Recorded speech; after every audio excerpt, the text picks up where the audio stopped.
Jésus est digne de gloire, digne d'honneur, digne de magnificence, digne d'élévation, digne d'exaltation. Nous contemplons sa gloire, nous contemplons sa face, nous pouvons voir son visage qui est luisant, bien aimé, son visage qui brille en le regardant. En le regardant, on voit quoi? On voit, n'est-ce pas, la gloire de Dieu. Amen. Amen. On voit la gloire de Dieu en regardant Jésus qui est la parole de Dieu. Amen. Amen. Lorsque je regarde la parole de Dieu, alors je suis transformé dans son miroir, parce que la parole est le miroir dans lequel je viens me mirer. Je viens me mirer non plus pour me voir, mais pour voir la gloire de Dieu au travers du miroir de la parole. Amen. La parole, c'est Jésus. Amen. Alors, donc, nous contemplons la gloire de la parole. La Bible dit que la parole a habité parmi nous pleine de grâce et de vérité. Nous avons contemplé sa gloire, une gloire à nul autre pareil. Son nom, c'est la parole de Dieu. Nous célébrons la gloire de la parole. Bien-aimé dans le Seigneur, mon frère, ma soeur, on célèbre la gloire de la parole dans nos vies. On célèbre la gloire de la parole en ce que la parole nous a sanctifiés et la parole nous a fait entrer dans le temps de la lumière où le péché ne peut plus subsister. Amen. Amen. Nous sommes entrés dans le temps de la lumière où la parole prévaut. Amen. Amen. Alors donc quand on entre dans le temps de la lumière, on est conduit par le sang et l'esprit de la parole, c'est-à-dire par la vie de Jésus et son esprit. L'esprit de Dieu ne peut conduire que ceux qui sont dans la lumière,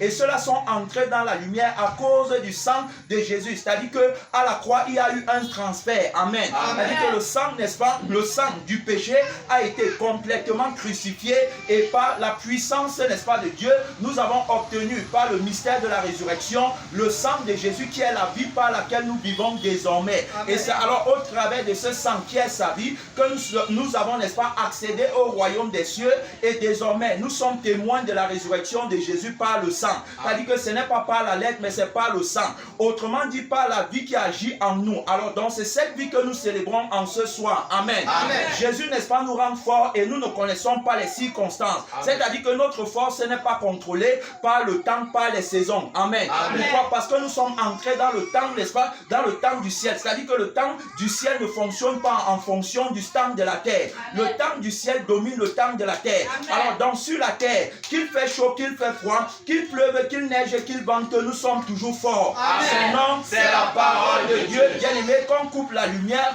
qu'on n'ait pas eu à manger ou alors quoi que ce soit sur la terre, ça ne peut pas affecter notre force et notre amour pour la parole de Dieu. Amen. Amen. Nous sommes forts, bien-aimés dans le Seigneur. On entre dans le mystère de Dieu quand et comme on veut. Amen. Amen. Pourquoi? Parce que désormais on habite dans le ciel. Alors on a le libre accès dans le sanctuaire par le sang que Jésus a versé sur le chemin pour l'inaugurer. Amen. Amen. Alors donc, bien-aimés dans le Seigneur, nous sommes ici, n'est-ce pas, dans la manifestation de la grâce de Dieu qui nous a permis, n'est-ce pas, de pouvoir connaître les mystères de la parole, les mystères cachés. C'est-à-dire que Jésus nous les révèle en temps réel. C'est pourquoi nous appelons, n'est-ce pas, les pécheurs à venir s'abreuver à la source d'eau vive, afin d'obtenir la vie, bien-aimée, dans le Seigneur. Dans le cantique qu'on a chanté tout à l'heure, on a dit pauvre temple.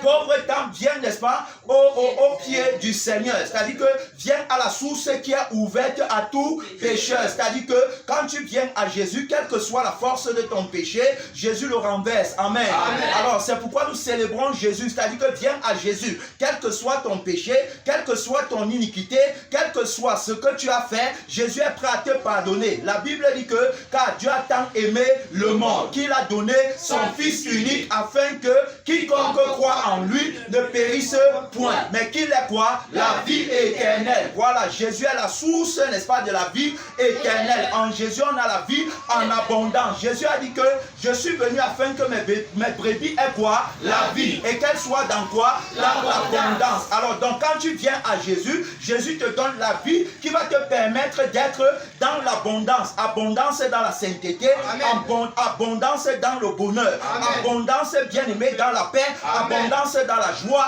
abondance dans la connaissance, abondance dans la révélation, abondance dans l'humilité, abondance dans tous les fruits de l'esprit. Pourquoi? Parce que désormais nous sommes un avec loin. Alors donc l'esprit de Dieu ne conduit que loin. Alors donc c'est au travers de loin que nous avons, n'est-ce pas, la conduite et l'assistance du Saint-Esprit. Amen. Amen. Gloire à Dieu. On parlait de Jésus qui appelle à lui tous les pécheurs. Il dit que quelle que soit la catégorie de ton péché, quelle que soit sa position, quelle que soit sa force, quel que soit le nombre d'années que ce péché, n'est-ce pas, t'a tenu en captivité. Jésus dit que avec un seul mot, il renverse ton péché. Amen. Alors donc il veut que tu viennes à la source qui il est. Quiconque s'approche de Jésus reçoit de Jésus la vie qu'il a franchie de tout péché. Amen.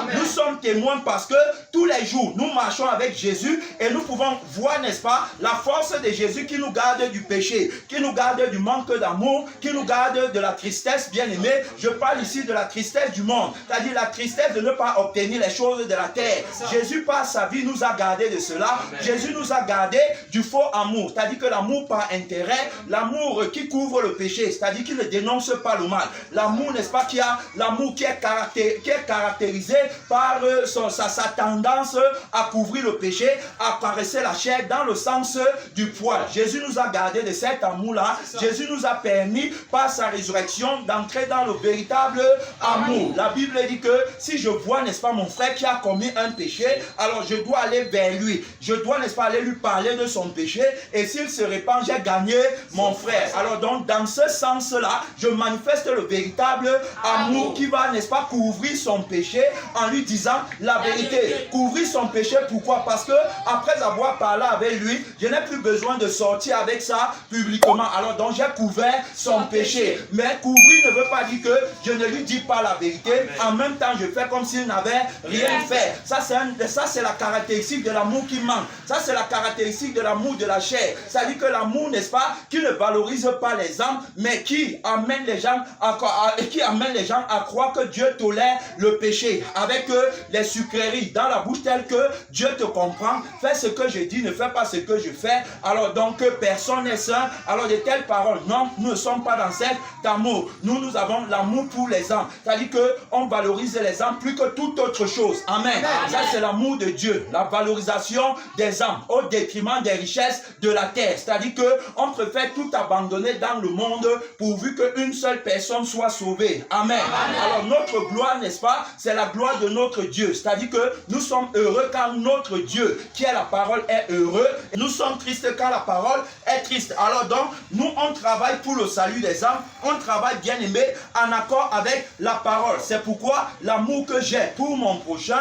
va m'amener à lui dire la vérité. Alors donc, je ne parle pas vers lui avec l'amour qui est mensonger. Je parle ici de l'amour véritable de Dieu. Je parle ici de ceux-là, n'est-ce pas, qui sont identiques à la mort et à la résurrection de Jésus, qui comprennent bien le mystère de la parole, qui ne tordent pas le sens des versets bibliques pour accommoder la chair. Amen. Amen. Je ne parle pas de cela, je parle, n'est-ce pas, des véritables crucifiés qui, eux, ont pour mission la lutte contre la chair avec ses désirs et ses passions et qui s'appuient sur la prédication de la croix pour racheter tous ceux qui peuvent être sauvés. Amen. Amen. Alors donc, bien aimés dans le Seigneur, partant de là, nous avons, n'est-ce pas, connu l'amour de Dieu en la personne de Jésus. Il nous a manifesté son amour en nous délivrant de tous nos péchés. C'est-à-dire qu'il nous a lavé, nous a purifiés et il nous a donné la capacité de marcher avec lui en nouveauté de vie. La vie qu'il nous a donnée, c'est une vie qui prend plaisir à l'affection des choses d'en haut. C'est-à-dire que très content de jeûner, très content de méditer la parole, très content de communier avec ma soeur et mon frère au sujet de la parole de Dieu, au sujet de notre royaume à venir, au sujet de tout ce qui nous attend devant. Très content, n'est-ce pas, d'échanger avec les uns et les autres, leur présentant le Sauveur. Très content de donner, n'est-ce pas, la première place dans mon cœur à Jésus. Amen. Très heureux de travailler pour lui. Alors donc quand je travaille pour lui, je suis animé de son amour et je ne regarde pas à moi-même. Je ne fais aucun cas de ma vie. C'est-à-dire qu'il ne me manque rien, je n'ai besoin de rien. Jésus a tout accompli pour moi à la croix. Alors donc j'ai le salut de mon âme et c'est ça qui fait ma force et ma motivation. C'est-à-dire que ma source de motivation, c'est le royaume des cieux qui est mon trésor le plus précieux, que je ne veux perdre pour rien au monde. Amen. C'est-à-dire que rien dans le ciel, rien sur la terre. L'apôtre Paul disait avec raison que rien ne nous séparera de l'amour de Dieu manifesté en Jésus-Christ notre Seigneur. On parle, n'est-ce pas, de la justice de Dieu à l'endroit de tous les élus. Les élus, c'est les crucifiés. Les élus, ce sont ceux-là qui ont décidé d'aller avec Jésus, qui ont décidé que rien ne les arrêtera sur le chemin du salut. Amen. Ce sont les véritables pèlerins. C'est-à-dire que ni l'or, ni l'argent, ni la femme, ni le travail, ni quoi que ce soit sur cette terre ne peut les séparer de l'amour de Christ. Amen. Alors donc il dit que qui accusera les élus de Dieu? C'est Dieu qui justifie. Et il dit encore verset 34 qui les condamnera. Christ est mort, bien plus, il est ressuscité, il est à la droite de Dieu, il intercède pour nous. Amen. Gloire à Dieu. Gloire à Dieu. Gloire à Dieu. Il intercède pour nous, bien-aimés, dans le Seigneur. Alors donc nous sommes ses bien-aimés, nous sommes la prunelle de ses yeux, nous sommes, n'est-ce pas, c'est-à-dire que nous sommes, n'est-ce pas, connectés avec lui par le cœur. Amen. Connectés par le cœur, il nous connaît et nous également on le connaît. Il a dit que mes brebis me connaissent et elles me suivent. Il dit je les connais. Donc c'est-à-dire que c'est une relation, n'est-ce pas, par le sang qui nous permet de le connaître. C'est-à-dire quand il bouge, on bouge, quand il ne bouge pas, on ne bouge pas. Amen. On a l'Esprit de Dieu en nous. On connaît la réalité, n'est-ce pas, du temps dans lequel on se tient. Alors il dit que qui les condamnera? Il dit Christ est mort, bien plus, il est ressuscité, il est à la droite de Dieu, il intercède pour nous. Il dit que qui nous séparera de l'amour de Christ? Sera-ce la tribulation ou l'angoisse? Est-ce que ça sera la tribulation ou l'angoisse? Non, bien aimé, dans le Seigneur il dit ou la persécution ou la faim ou la nudité ou le péril ou l'épée. Alors rien de tout ça, selon qu'il est écrit, c'est à cause de toi qu'on nous met à mort tous les jours. Tu vois, à cause de lui, c'est-à-dire que à cause de lui, on est prêt, bien aimé, à donner nos vies, parce que il est notre vie. L'apôtre Paul a dit que Christ est ma vie et la mort m'est un gain. Gloire à Dieu. C'est-à-dire que la mort pour moi c'est un gain. Je n'ai pas peur de mourir. Pourquoi? Parce que en réalité, je suis mort le jour où j'ai accepté de donner ma vie à Jésus. Alors c'est pourquoi plus rien ne compte dans ma vie. C'est uniquement Jésus. Jésus le matin, Jésus à midi, Jésus le soir. Alors donc le cri du cœur d'un véritable crucifié qui ne pense qu'à Jésus, qui n'a les sentiments que de Jésus, les émotions de Jésus, la pensée de Jésus. Amen. La Bible nous dit armez-vous de la pensée de Christ, car la pensée de Christ c'est la victoire sur le péché. Amen. Il dit donc que qui nous séparera de l'amour de Christ? Sera-ce la tribulation ou l'angoisse ou la persécution ou la faim ou la nudité ou le péril ou l'épée? Selon qu'il est écrit, c'est à cause de toi qu'on nous met à mort, c'est à cause de toi qu'on nous met à mort tous les jours. Quand nous regarde comme des brebis destinées à quoi? À la boucherie. Il dit encore, mais dans toutes ces choses, nous sommes plus que vainqueurs par celui qui nous a aimés. La Bible dit qu'ils l'ont vaincu à cause du sang de l'agneau et par la parole de leur témoignage. Voilà, témoignage pratique par la vie du sang de Jésus. C'est-à-dire que je ne parle pas, n'est-ce pas, d'une vie que je ne connais pas. Je ne parle pas d'un amour que je ne connais pas. Je ne parle pas d'une consécration que je ne connais pas. Je ne parle pas d'un esprit ou d'un royaume que je ne connais pas, mais je parle, n'est-ce pas, par la vie qui agit en moi. Amen. Parce que j'ai la réalité du royaume des cieux à cause de la vie de Jésus en moi. Jésus est du ciel, il n'est pas de la terre. Jésus promeut le ciel, il ne promeut pas la terre. Jésus promeut son royaume en tant que le roi des cieux.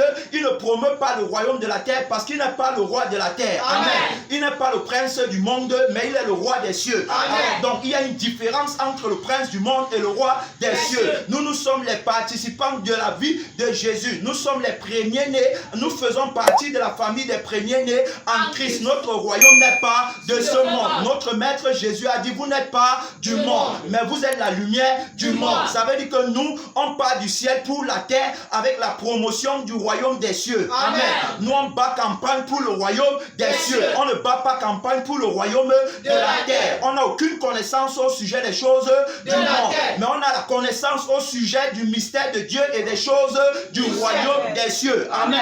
Gloire à Dieu. Alors donc, bien aimé dans le Seigneur, c'est donc Jésus, n'est-ce pas, qui nous a mandatés. C'est Jésus qui nous a placés en ce lieu. La terre sur laquelle on se tient est une terre sanctifiée. Nous ne sommes pas sur la terre du péché. Nous n'appartenons pas à Satan. Nous ne marchons pas dans le péché parce que nous ne sommes pas esclaves du prince du monde. Il ne peut pas nous faire le chantage avec les choses de la terre. Nous sommes assez séparés de tout, mais pour pourvu que l'amour de Dieu demeure intact en nous. Alors donc il dit que rien ne nous séparera. Il dit que car j'ai l'assurance que ni la mort, ni la vie, ni les anges, ni les dominations, ni les choses présentes, ni celles, ni les choses à venir, ni les puissances, ni les hauteurs, ni les profondeurs, ni aucune autre créature ne pourra nous séparer de l'amour de Dieu manifesté en Jésus-Christ notre Seigneur. Tu vois, l'amour de Dieu manifesté en Jésus-Christ, tu vois. Donc c'est une relation d'amour, mon frère et ma soeur. C'est-à-dire qu'à Christ, n'est-ce pas, je ne peux pas pécher. Pourquoi? Parce que l'amour de Christ me garde de désobéir à Dieu. L'amour de Christ m'amène à marcher dans la loyauté, c'est-à-dire à être loyal, à marcher dans la vérité, dans la fidélité, dans la justice et dans la sainteté. Oui, c'est l'amour de Dieu qui m'amène. C'est-à-dire, je n'ai pas besoin de surveillance autour de moi. Je suis un vrai chrétien, capable de veiller sur lui-même. Oui, je veille au grand bien-aimé. Ce n'est pas par moi que le probe entre dans la maison de mon Père. Je ne constitue pas pour ma soeur et pour mon frère une occasion de chute. Je suis un réparateur de brèches, appelé à aider les uns et les autres à s'attacher à Jésus. C'est-à-dire que mon rôle, c'est d'aider mon frère et ma soeur à s'attacher à Jésus. C'est d'aider les païens à connaître Christ et à s'attacher à lui. Bien-aimé dans mon Seigneur. Voilà un bien-aimé dans le Seigneur. Voilà notre mission sur la terre. C'est pourquoi nous sommes là. Alors donc, avec Christ, n'est-ce pas, on ne manque pas. Avec Christ, on ne marche pas dans le sang du péché, dans le sang de la sainteté. Je suis véritablement né de nouveau. J'ai le témoignage de ma nouvelle naissance. Le témoignage là m'accompagne partout où je suis. C'est-à-dire que je ne trahis pas Christ pour revenir après. Pourquoi? Parce que je suis véritablement né de nouveau. Je connais comment la vie de l'esprit agit. C'est-à-dire que je ne fais pas semblant de marcher par l'esprit, mais je marche véritablement par l'esprit à cause, n'est-ce pas, de l'esprit qui est en moi. C'est-à-dire que l'esprit qui est en moi m'amène à marcher naturellement dans la sainteté. Amen. C'est-à-dire que m'amène à craindre Dieu. La Bible parle du Saint-Esprit comme l'Esprit de Dieu. C'est l'Esprit de Dieu, mon frère et ma soeur. Quiconque n'a pas l'Esprit de Christ, il ne lui appartient pas. Lui, tu ne lui appartiens pas. La Bible dit dans Isaïe chapitre 11, verset 1, la Bible dit, puis un rameau sortira du tronc d'Isaïe et un rejeton naîtra de ses racines. L'Esprit de l'Éternel reposera sur lui, esprit de sagesse et d'intelligence. C'est-à-dire que l'esprit que les chrétiens ont, c'est le Saint-Esprit, c'est l'Esprit de Dieu. C'est l'Esprit qui sonde les profondeurs de notre Père Céleste. Voilà l'Esprit qu'on a. Tu vois, donc en communion avec notre Père par le Saint-Esprit. Ça veut dire quoi? Ça veut dire que notre louange, notre prière, notre prédication, c'est pas l'Esprit de Dieu. C'est pas le Saint-Esprit en nous. Ce n'est pas la récitation des versets bibliques. Ce n'est pas la cotation de la lettre qu'on trouve dans les cantiques. Non, bien aimé, ce n'est pas le nom de Jésus à la bouche. Alors, donc, les paroles au bout des lèvres, ce n'est pas ça, mais c'est le résultat, n'est-ce pas, de la vie de l'Esprit en nous. Marchez selon l'Esprit et vous n'accomplirez pas les désirs de la chair. L'heure vient et elle est déjà là où les vrais adorateurs adoreront le Père en esprit et en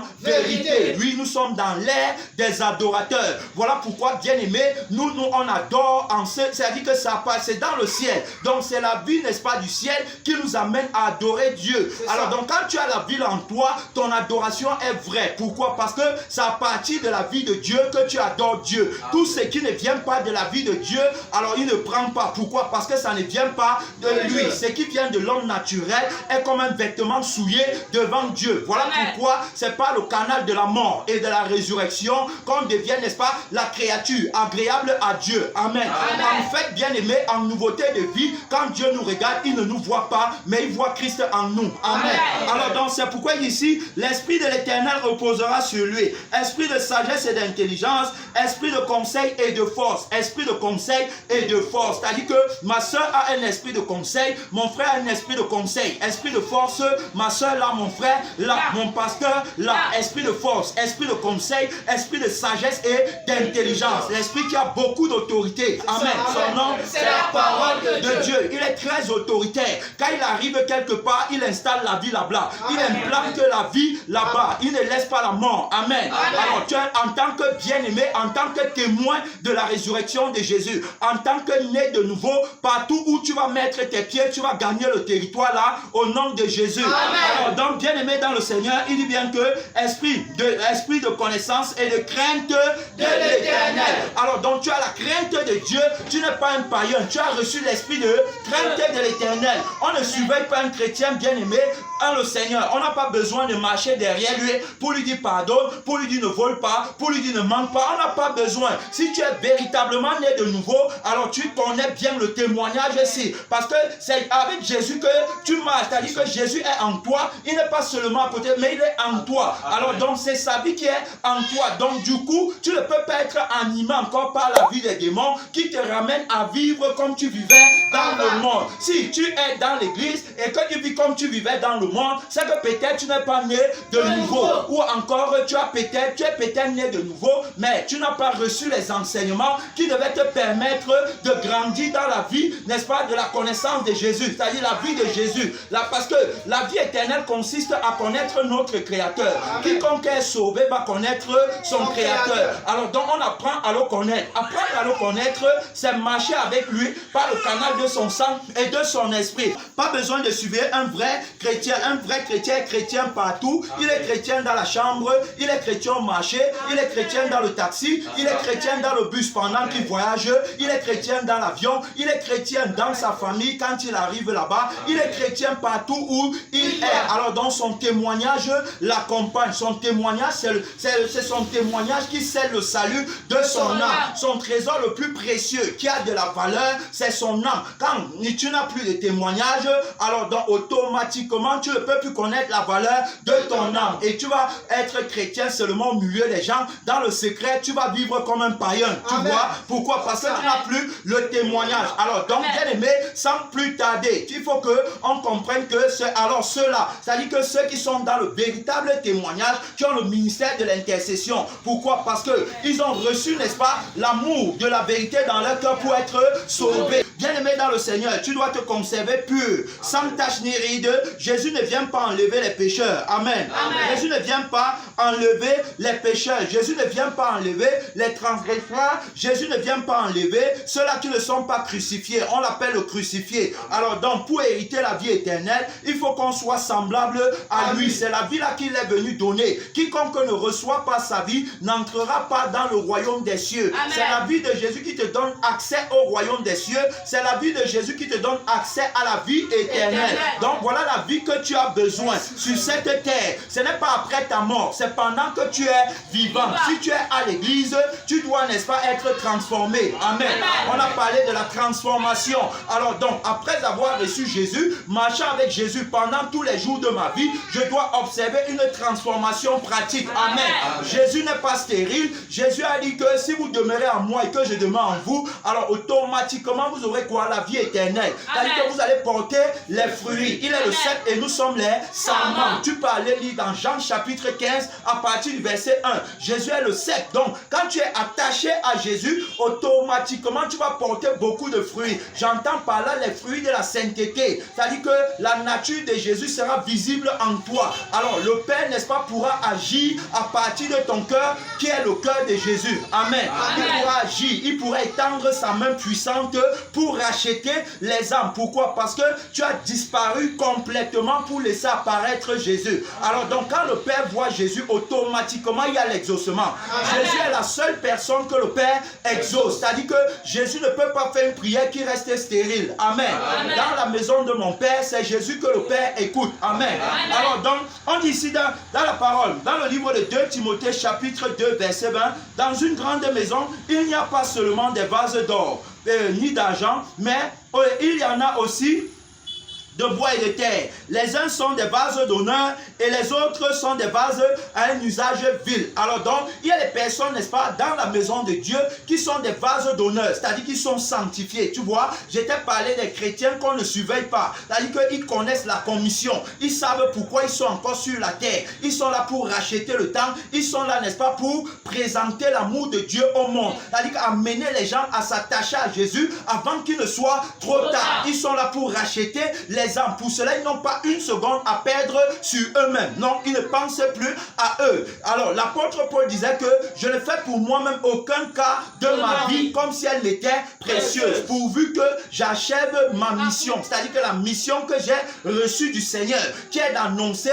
l'évangile de la bonne nouvelle de Dieu. Amen. Alors, donc, il dit bien que ça, ce sont les bases d'honneur. Mais il y a d'autres qui sont d'un usage vil. C'est-à-dire que tu vas voir le frère, tu vas voir la sœur qui est à l'église, mais qui ne grandit pas, qui n'évolue pas. Quand le Saint-Esprit a parlé ce matin, il a demandé, il a dit que j'espère que tu grandis, j'espère que tu jeûnes, j'espère que la vie de Jésus est en train de croître en toi. J'espère que tu as changé. C'est-à-dire que tu n'es plus cette personne-là qui vivait selon la chair, mais maintenant tu marches par l'Esprit. Alors donc, j'espère que tu bois vraiment à la source. C'est-à-dire que tu bois pour avancer, tu bois pour être transformé. Quiconque a soif, qu'il vienne à moi et qu'il le boit. Alors donc, quand tu bois de l'eau que Jésus donne, j'entends par là l'eau de la parole. Alors tu es transformé, tu as la force nécessaire pour continuer d'avancer. Et donc il parlait, n'est-ce pas, des bases qui sont également d'un usage vil. C'est-à-dire qu'ils ne servent à rien des personnes que Dieu ne peut pas utiliser à cause de la vie de la chair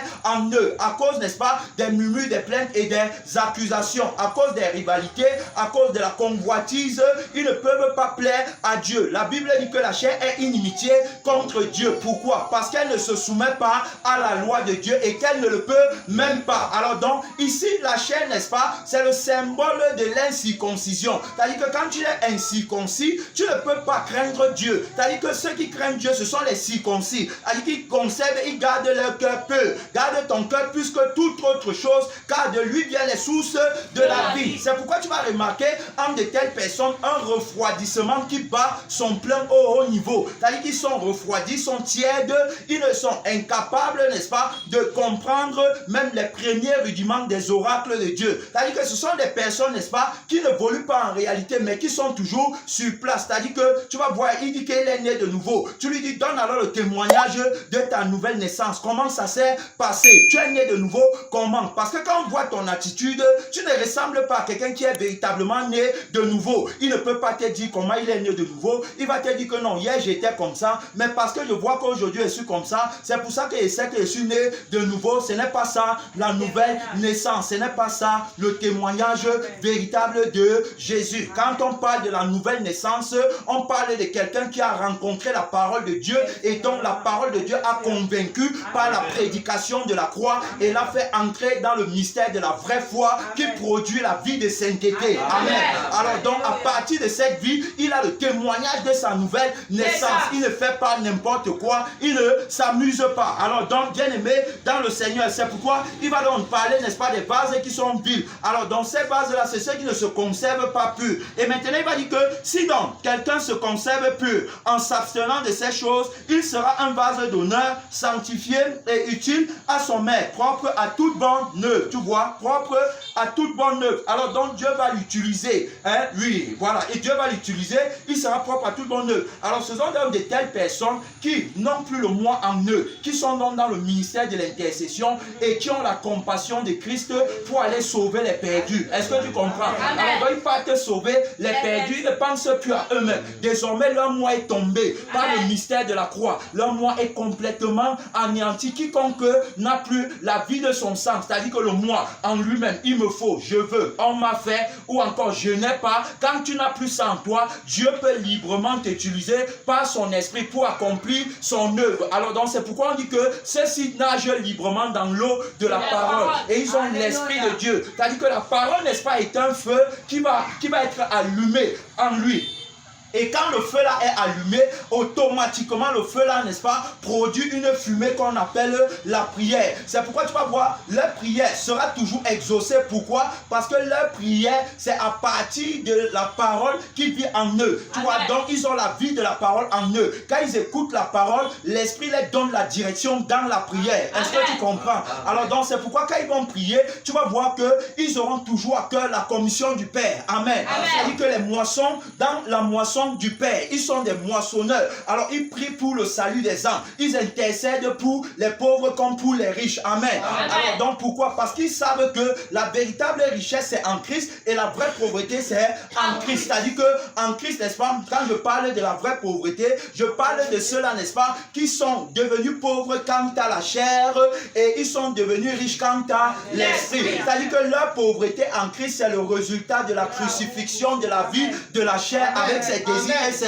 passions. Et donc en Christ ils sont riches quant à l'esprit. C'est-à-dire que alors donc ils ont une richesse qui est éternelle, mais quant à la chair on les voit comme étant pauvres. Pourquoi? Parce qu'ils ne possèdent pas les choses matérielles. Alors donc bien aimés, alors donc ils sont appelés, n'est-ce pas, à prêcher la parole et à ramener, c'est-à-dire intercéder pour les coupables. Alors donc cela ne convoite pas. Quand il entre chez le riche, il n'est pas intéressé par tout ce que le riche a, mais il est intéressé par une seule chose, c'est son âme. Amen. C'est son âme. Alors il a la compassion pour lui, pleure pour lui. Il pleure pour qu'il soit sauvé. Voilà la nature que Christ t'a donnée. Quand ce n'est pas comme ça, quand tu as tendance à convoiter, alors tu ne peux pas travailler pour Dieu. Tu vas le trahir comme Judas Iscariote l'a fait avec Jésus. Quand il a vu l'argent, tu vois, Géasi a trahi Élisée. Quand il a vu l'argent, Akan a trahi le peuple d'Israël. Quand il a vu les trésors de la terre, tu vois, alors ils sont nombreux. Ananias et Saphira ont trahi l'Esprit de Dieu quand ils ont vu l'argent. C'est toujours à cause du moi. C'est toujours à cause des choses que je veux pour moi-même. C'est ça qui va me pousser à la trahison. Alors donc, les véritables intercesseurs, ceux qui vont honorer le Père, ceux à qui Jésus va dire bon et fidèle serviteur, entre dans la gloire, entre dans la joie de ton maître, c'est ceux qui auront crucifié la chair avec ses désirs et ses passions. Galates 5, verset 24. Alors donc, ceux-là, n'est-ce pas, ils vont entrer dans la joie de leur maître. Donc en eux, Jésus sera éternellement glorifié. Et quand ils vont prier uniquement pour que Jésus soit glorifié en eux. Regardez ce que Paul disait dans le livre de Philippiens. Je prends verset 19. Il dit ceci: car je sais que cela tournera en mon salut. Tu vois, dans le salut, rien que le salut à tout moment. Il dit que grâce à vos prières et à l'assistance de l'Esprit de Jésus-Christ, il dit selon ma ferme attente et mon espérance, que je n'aurai honte de rien, mais que maintenant comme toujours, Christ sera glorifié dans mon corps avec une pleine assurance, soit par ma vie, soit par ma mort. Tu vois, donc il recherche la glorification de son maître. Il met l'accent sur la gloire de Dieu. Il veut que son Dieu soit glorifié en lui. Alors donc, tu ne peux pas faire la requête de prière si tu n'es pas connecté à la seule personne qui est capable de prier par le sang et par l'esprit. Parce que c'est l'esprit qui sonde ses profondeurs et qui te les révèle. La Bible nous dit dans Romains 8, 26 que nous ne savons pas quoi il nous convient de demander à Dieu, mais c'est l'esprit qui nous aide par des soupirs inexprimables. Pour que l'esprit m'aide, pour que l'esprit me conduise, il faut que je sois vraiment crucifié. Parce que si je ne suis pas crucifié, j'aurais tendance à aller devant Dieu pour satisfaire les désirs de ma chair qui n'est pas crucifiée, plutôt que d'aller demander en fonction de la volonté de Dieu, parce que son amour, n'est-ce pas, en l'homme nouveau ne recherche pas son intérêt, mais l'intérêt de son prochain, sachant que Christ est mon premier prochain. Amen. Alors donc, je ne pourrais pas le faire. Pourquoi? Parce que ma chair vit encore. Alors donc, bien aimé, tu as compris, n'est-ce pas, que pour que l'esprit, n'est-ce pas, t'aide à demander ce que Dieu veut, il faut que tu t'accordes avec Christ par son témoignage, c'est-à-dire le témoignage de sa mort et de sa résurrection, pour que désormais ton moi ne bronche plus, mais que ce soit uniquement l'Esprit de Dieu qui te conduise en toutes choses. Gloire à Dieu. Amen. Merci Seigneur. Amen. Donc je